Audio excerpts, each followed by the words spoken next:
All right, what's up, everybody? We're ready for Tuesday's show, rocking and rolling here. We're going to go over some coastal teams today. We're going to talk about their schedules, what we like, what we dislike, what we find that might be a little bit troubling for some, what may be dominating for others. I have Duke winning 6 games this season. Maybe this guy can convince everyone else that it can come true.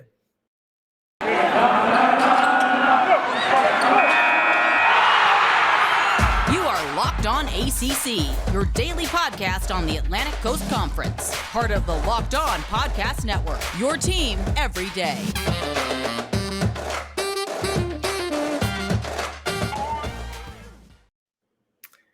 What's going on, everybody? Welcome to today's edition of Locked On ACC. I'm your host, Candace Cooper. Thank you so much for joining us today. It's our Tuesday episode, and we have our favorite co-host of the week, JJ Jackson of Locked On Blue Devils, in the building, and I'm so excited to finally have him back. Took a little summer off, but now we are ready to rock and roll. JJ, how you feeling? Candace, I'm great. I'm glad to be back chatting with you. That means that football season is almost here. The month of August has arrived, so things are really picking up, and excited to have our weekly chats once again. Yeah, absolutely. And for folks who maybe have just joined on, we are up to 500 subscribers on YouTube, which is so awesome because you guys make us your first listen each and every day. For the folks that are not OGs of the game, who are coming new saying, hey, who is this guy? JJ, can you give people a little brief background of yourself and how you kind of came to Locked On? Yeah, exactly. I appreciate that, Candace. I'm the host of Locked On Blue Devils every day. I'm also nearing the 500 subscriber milestone on YouTube on that channel. So go and subscribe, support what we do here at Locked On. Professionally, I am a radio broadcaster in Auburn, Alabama, an Auburn alum. And that's a little confusing, I'm sure, to some ACC viewers and listeners out there. But I grew up in the state. I spent my entire life until going off to school in Asheville, North Carolina, a few years in the Charlotte area. So come from a Duke family through and through, and been going on Locked On Blue Devils. I've been hosting the show for over a year and a half now. So really fun to see that show continue to grow. And I'm more than ever fired up for another football season with you, Candace. So this is going to be a lot of fun. Yeah, I'm super excited. I'm so glad to have you back because I have been singing Duke football's praises for so long. I have 2 bets rolling on here on the show. So me and Kenton have a $150 bet that Duke will win 6 games in football. And then Drake said, yeah, it's never going to happen. So he got in on the action. So all I'm here to say, can you please confirm straight out the gate, let's get to it, that Duke will win 6 football games this season? I mean, I try to be as optimistic as anybody.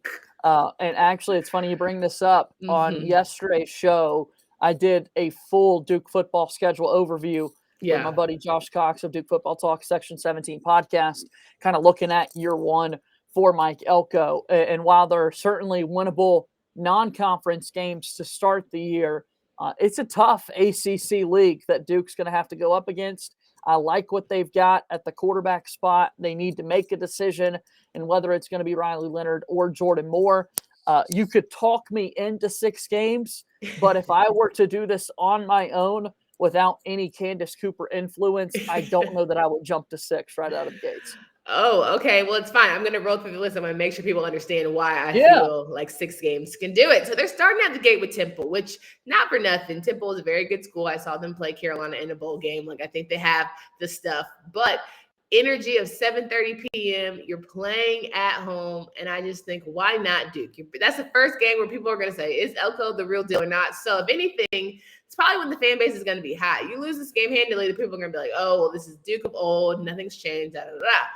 I'm just saying, if you win the first game, it's a nice little roll after that. What do you think about the opening matchup? Let's start there.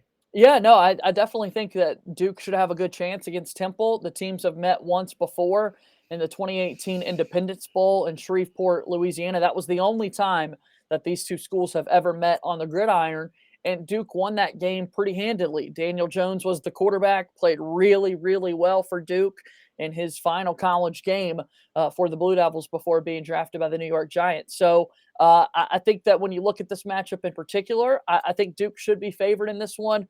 I wouldn't be surprised at all if they're able to come out of the gate strong and pick up a win for Coach Elko and his program.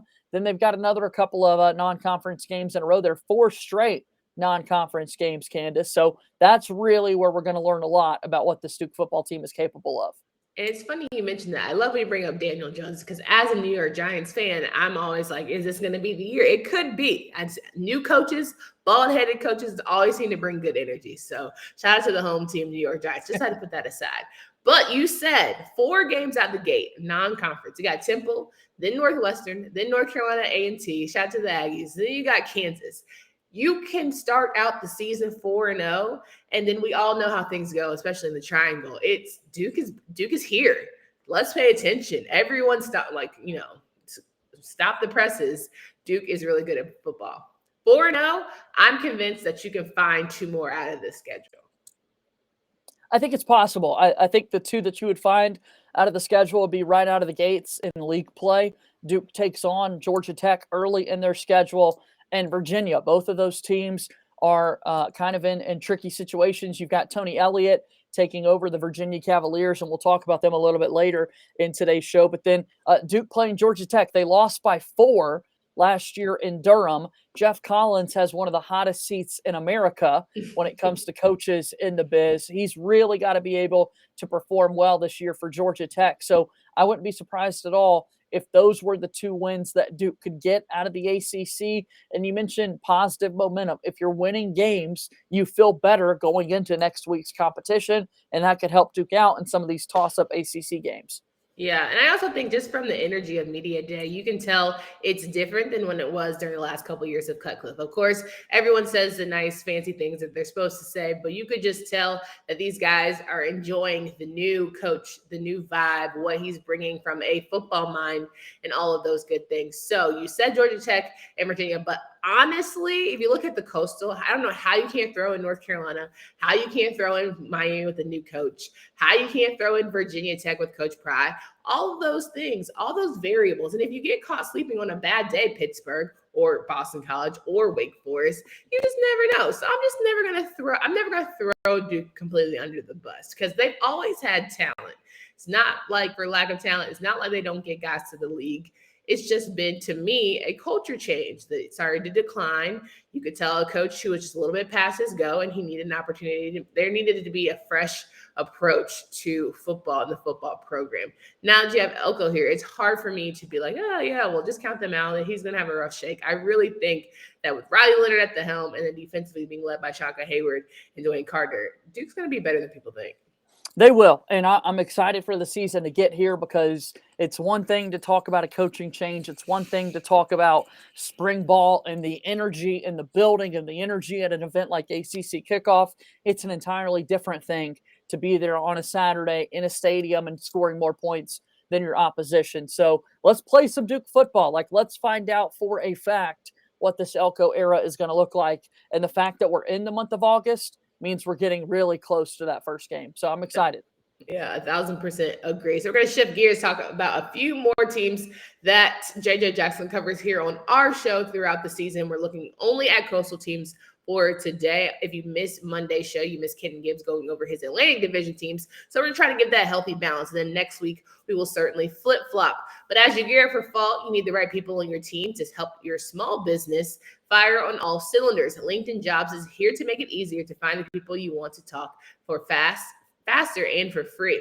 LinkedIn Jobs helps you find candidates that each and every week, nearly 40 million job seekers visit LinkedIn. So you can post your job for free right now at linkedin.com/lockedoncollege.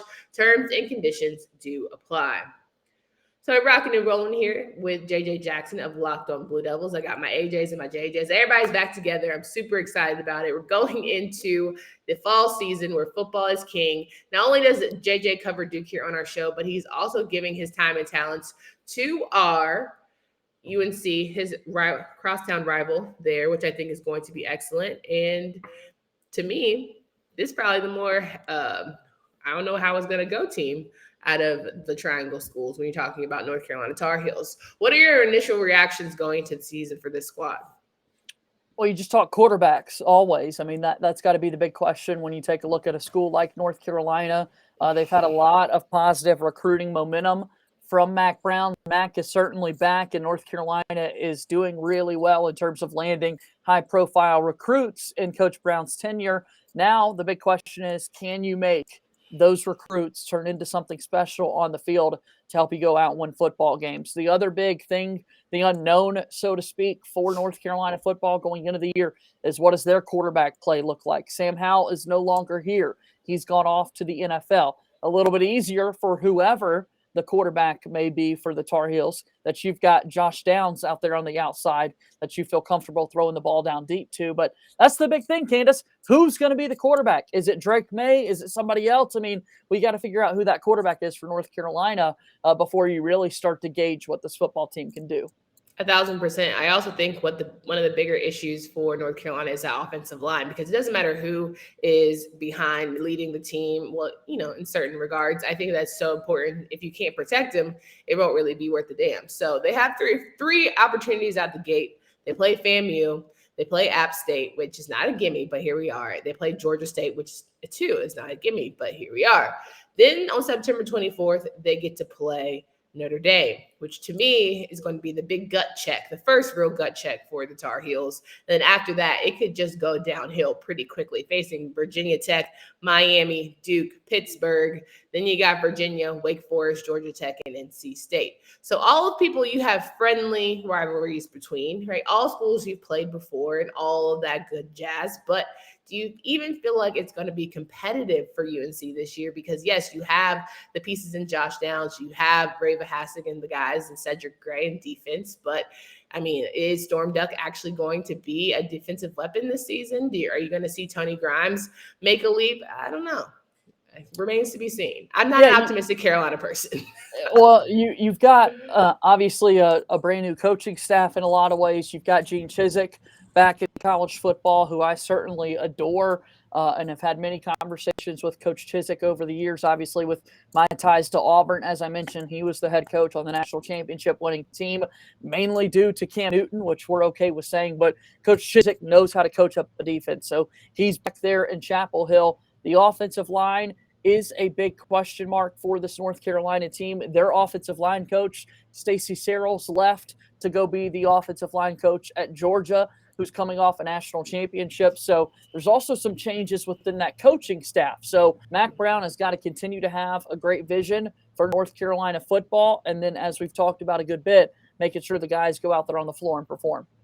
Do you think Mack Brown is on a bit of a hot seat? You talked a lot about Jeff Collins and how he had to have a pretty strong season, but recruiting is great. But can you get it done when it comes to that win-loss column? And I don't know that Mack Brown is what we need to be successful long-term.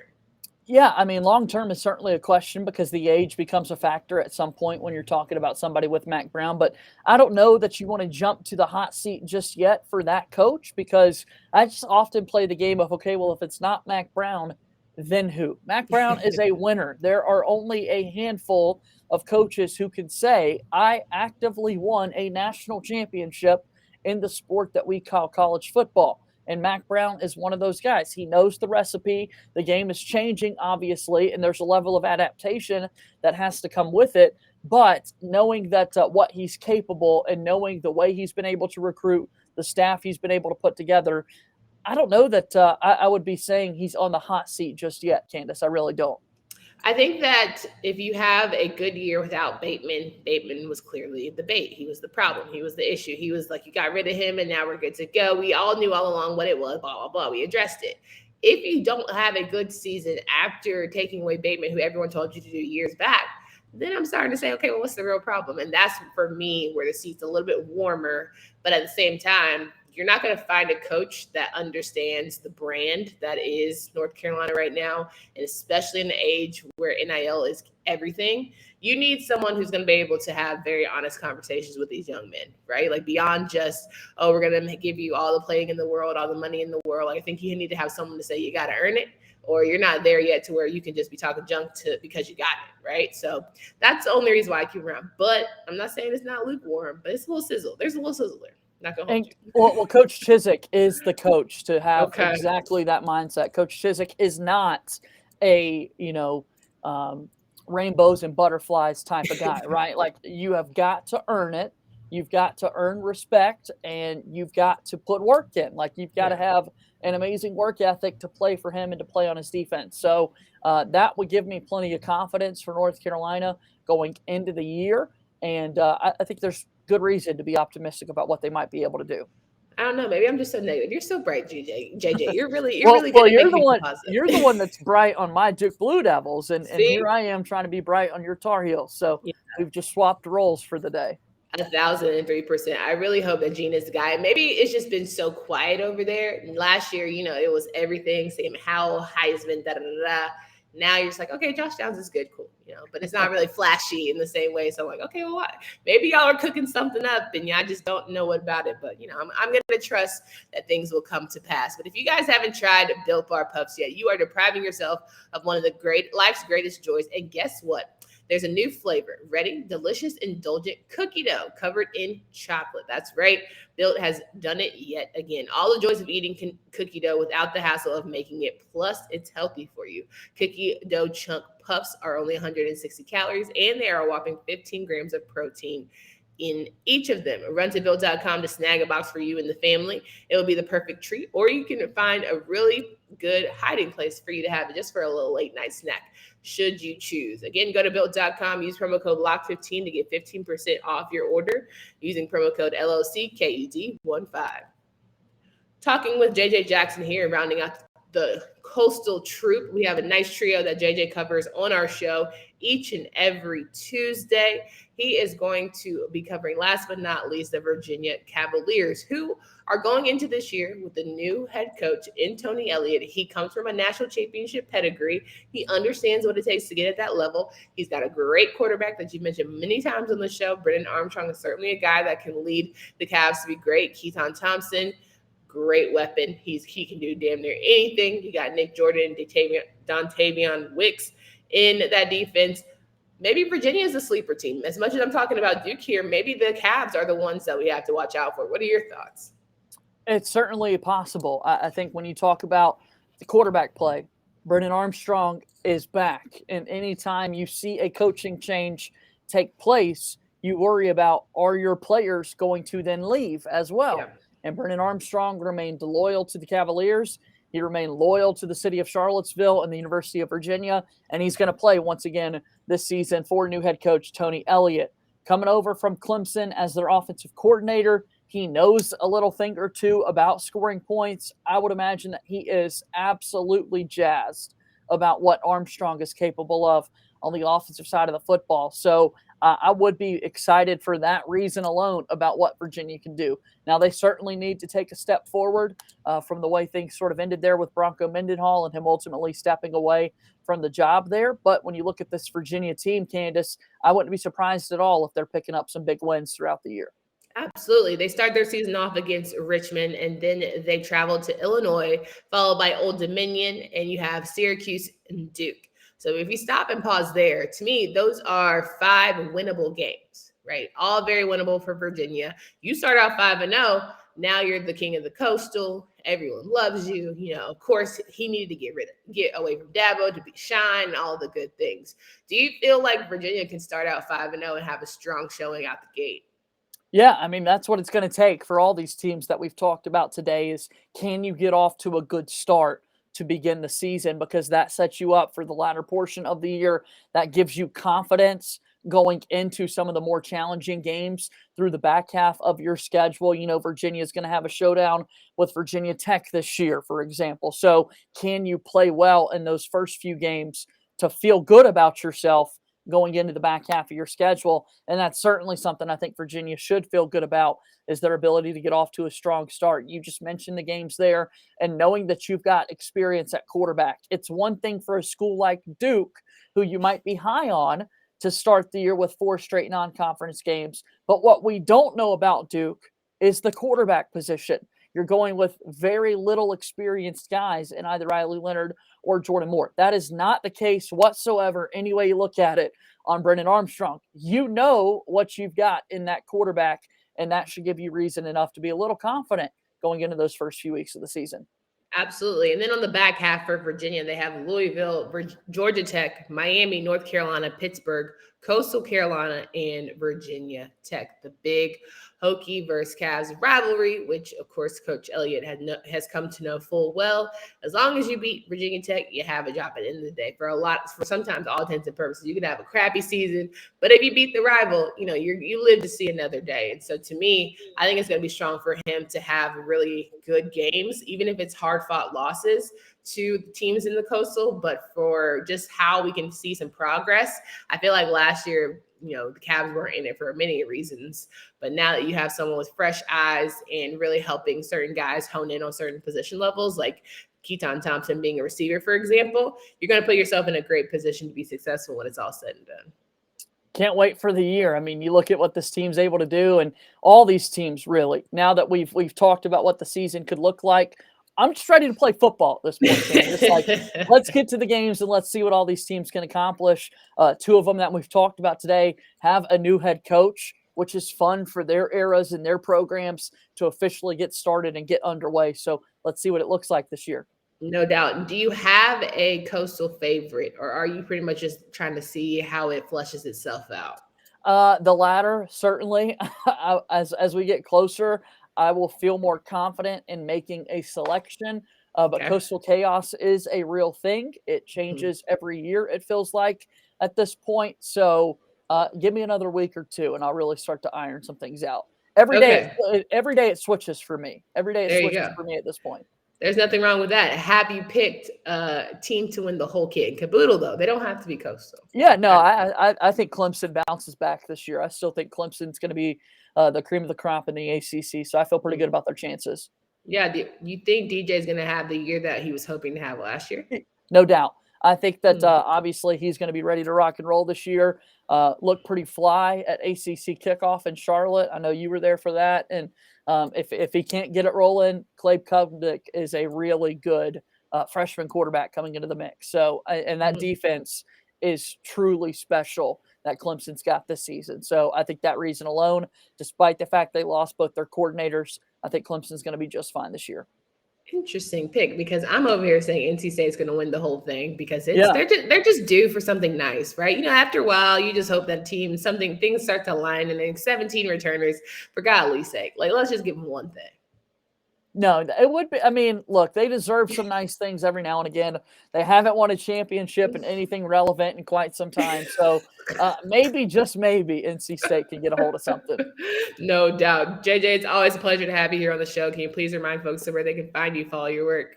On Twitter @_JJ_Jackson_. Follow our show on Twitter @LO_Blue Devils. And go subscribe to our YouTube page, Locked On Blue Devils, talking all things Duke athletics each and every day. Guys, make sure you come back tomorrow. We're going to get into the rankings energy with our regular co-host, AJ Black, Locked On Boston College. For Candace Cooper, JJ Jackson. Until next time.